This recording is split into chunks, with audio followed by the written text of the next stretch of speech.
Voilà, donc j'ai le plaisir d'accueillir Monique Ayoun qui avait l'émission Un livre, un destin et qui nous fait l'amitié d'inviter, c'est le second volet consacré à cette grande dame du théâtre, ce monstre sacré du théâtre. Elle va pas aimer Judith. Judith Magre, pour une seconde partie de son entretien. La parole est à vous, chère Monique. Bonjour, je ne suis pas un monstre, je ne suis pas sacré.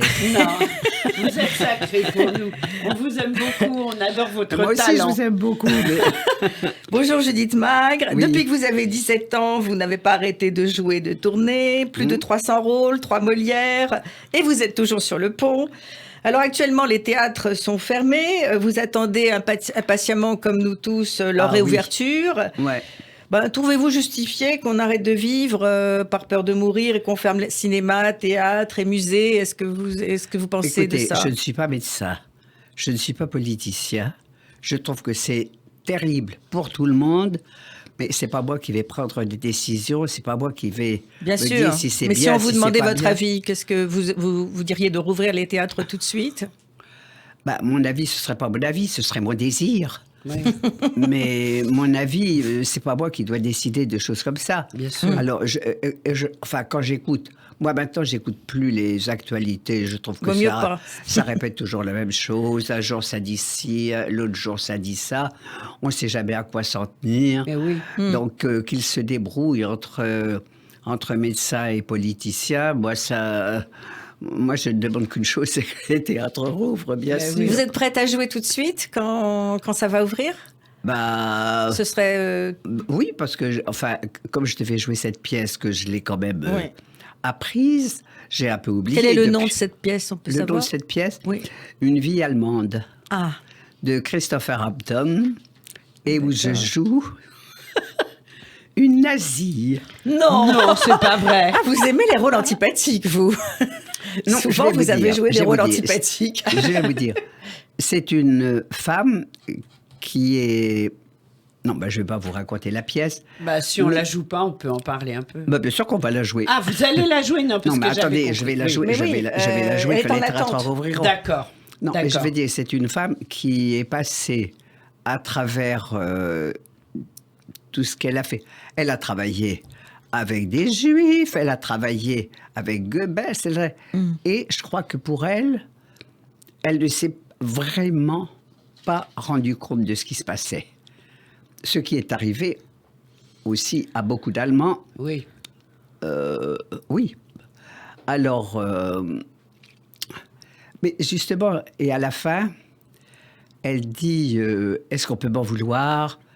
Et j'ai fait des choses, je ne les connaissais pas. Est-ce que je peux me sentir coupable de trucs dont je ne connaissais rien? Enfin, justement, c'est un peu... C'est une remise en cause. Oui. C'est pour ça, parce que si c'était simplement faire l'apologie du nazisme... ça Non. On n'en doute pas. Alors, on parlait tout à l'heure de vos rencontres à Saint-Germain. Vous avez évoqué les gens que vous avez rencontrés, Giacometti, Marcel Aimé, Genet, Aragon. Alors, au sujet d'Aragon, j'ai lu avec surprise que vous étiez parti en Russie. Oui. C'est extraordinaire. Quel Vous homme voulez que je vous raconte était-il? mon histoire avec Aragon? Ah oui. Ah oui, on veut. Un jour, il m'a téléphoné pour me dire... il m'avait vu dans une pièce où je crois que j'étais pas trop mal.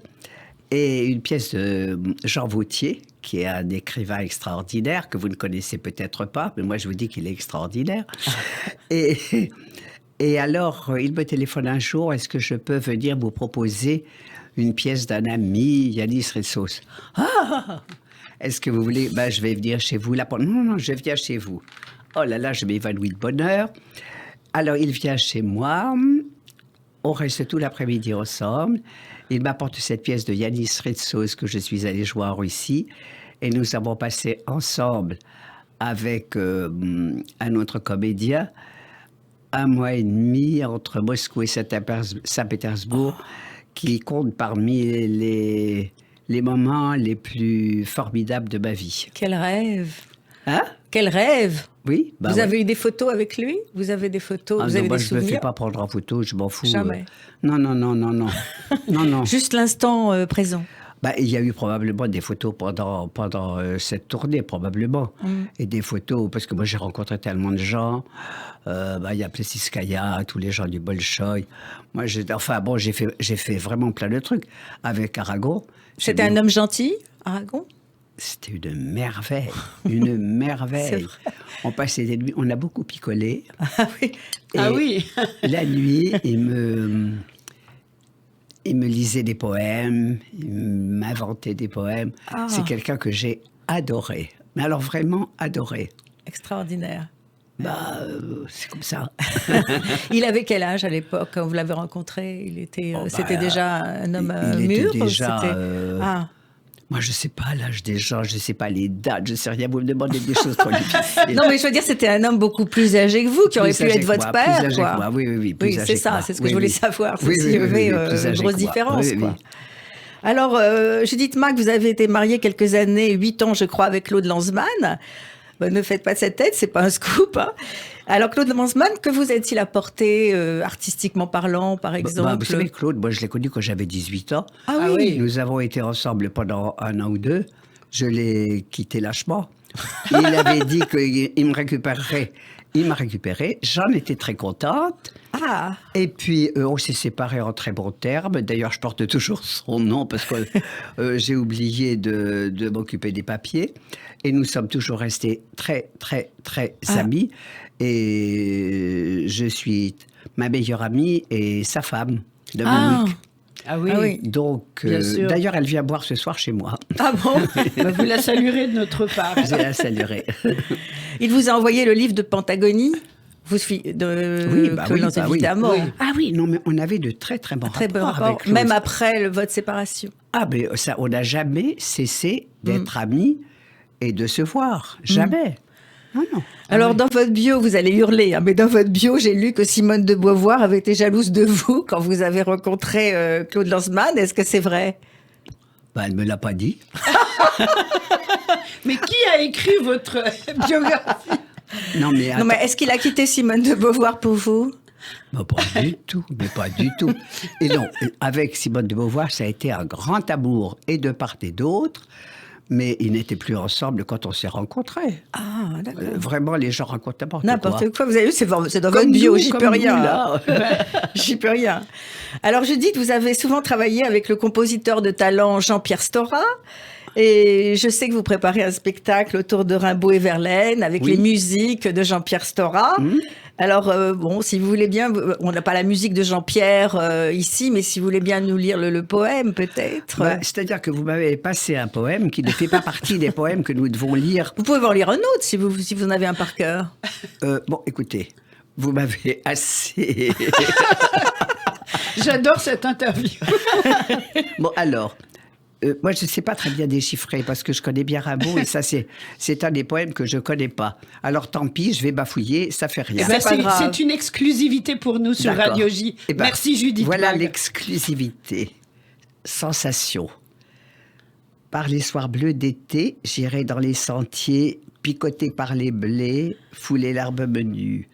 Rêveur, j'en sentirai la fraîcheur à mes pieds.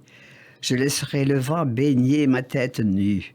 Je ne parlerai pas, je ne penserai rien, mais l'amour infini me montera dans l'âme et j'irai loin, bien loin, comme un bohémien par la nature, heureux comme avec une femme. Je l'ai très mal lu parce que merci Judith, c'est un beau cadeau que vous nous faites. Oui, vraiment. Ça me fait plaisir, vraiment. Tant mieux si ça vous fait plaisir. Alors, comment se passe la collaboration avec Jean-Pierre Stora? Il vous donne d'abord la musique, le texte, comment c'est entre vous? Écoutez, avec Jean-Pierre, on se téléphone tous les soirs. Il ne voit personne parce qu'il est... Il a peur du Covid. Il a peur du Covid. Et vous n'avez peur de rien? Donc, on se téléphone tous les soirs. Nous avons travaillé une fois, on est allé à Marseille pour dire des poèmes à Notre-Dame. Il y avait un festival sacré de musique de Jean-Pierre. Voilà. On a fait... Je ris parce que ça m'amuse tellement de faire ça, d'avoir fait ça. Les poèmes de Jean-Paul II, mis en musique par Jean-Pierre Stora. Un jour, il me dit, ça a été fait. il m'a raconté toute son histoire avec Jean-Paul II, qu'il l'a vu, je ne sais pas, 4-5 fois, que c'était le grand amour, etc. Et il me dit, il a écrit des poèmes, mais j'ai fait la musique et ça a été fait en italien, en polonais, mais pas en français. Est-ce que vous voulez le faire en français? Oh, je dis oui. Moi, Jean-Paul II et tout ça, c'est pas exactement ma tasse de thé. Mais je trouve que c'est un personnage. Bien sûr. Avec beaucoup de, c'est très ambigu, hein, le personnage, mais c'est pas n'importe quoi, n'importe qui. Et ses poèmes, ils sont pas mal du tout. Et Jean-Pierre a fait une très bonne musique. Et donc, on a fait ça. Et on a fait un CD qui devait sortir au mois de novembre. Encore, oui. Mais qui va sortir, rassurez-nous. Voilà. Et qui a été reporté, comme tout. Voilà, oui. comme tout. Et justement, bon, le théâtre, c'est votre vie. Et donc, en ce moment, vous devez ressentir un... Je m'emmerde. Non, mais moi, vraiment, quand je joue pas, c'est affreux. Oui. C'est affreux. Vous n'avez pas d'autres loisirs, d'autres passions? Enfin, d'autres passions ou d'autres loisirs? Vous avez la lecture, peut-être? Vous lisez beaucoup? Je lis. Mais je vais vous dire, quand on s'ennuie parce qu'on ne joue pas, on a moins de goût pour le reste. Ah, oui. Alors là, en ce moment, j'ai commencé au moins 4-5 livres. J'arrive pas trop à les finir. Mais bien sûr, je lis. J'ai la chance d'avoir des amis qui passent me voir tous les après-midi. Ça me fait extrêmement plaisir. Mais bon, le soir... c'est dur, hein, c'est horrible. Oui, après 18h, on se retrouve très seul, c'est vrai. C'est-à-dire que souvent, ça dépasse 18h. Ah, c'est bien, vous avez raison. Non, mais par exemple, Dominique qui va venir me voir ce soir, Dominique Lanzmann, elle est médecin. Ah oui. Elle peut se déplacer, bien sûr. Elle peut se déplacer. C'est très bien, c'est très bien. Alors, Lise a une question sur le cinéma. Oui, vous avez tourné au cinéma avec les plus grands, Julien Duvivier, Louis Malle, Jean-Jacques Zilberman et beaucoup d'autres. Alors, quels sont les metteurs en scène avec lesquels vous avez eu le plus de plaisir à tourner ou pas? Alors, celui probablement que j'ai le plus aimé, c'est Julien Duvivier. Ah. Et je vais vous raconter une histoire. Je tournais avec lui et j'avais acheté à prix d'or des places pour aller voir Titus Andronicus avec Laurence Olivier et Vivian Lee au théâtre de l'Odéon. Le jour où on tourne, ça devait se terminer à 6h, ils disent « Il y a des heures supplémentaires ». Je me mets à pleurer. Julien Duvivier vient près de moi et me dit « Qu'est-ce qu'il y a ?»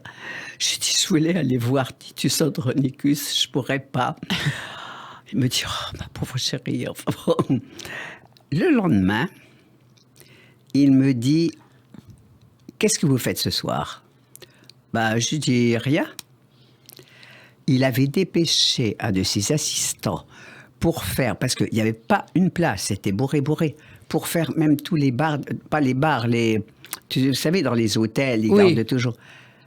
Et je suis allée avec lui voir Titus Andronicus. Wow. Ça, c'est un truc qu'on ne peut pas oublier. Non, on peut et pas. c'est quelqu'un que j'ai adoré. De toute façon, il était absolument adorable. Ah oui. Alors, je voulais parler aussi de Louis Malle. Parce que vous avez joué dans son film Les Amants, oui. aux côtés de Jeanne Moreau. Oui. Je ne sais pas si vous étiez amie avec elle. Amie, non, mais on s'entendait bien, oui. Alors, c'est un film qui a eu le prix à la Mostra de Venise. Oui. Mais vous n'avez pas assisté au festival, ni à la remise de prix, parce qu'à l'époque, vous étiez amoureuse d'un homme et que vous êtes partie avec lui. C'est vrai? Oui, c'est à peu près comme ça. Ouf. J'ai fait peur à Lise, là. Donc c'est bien, tout le monde est d'accord.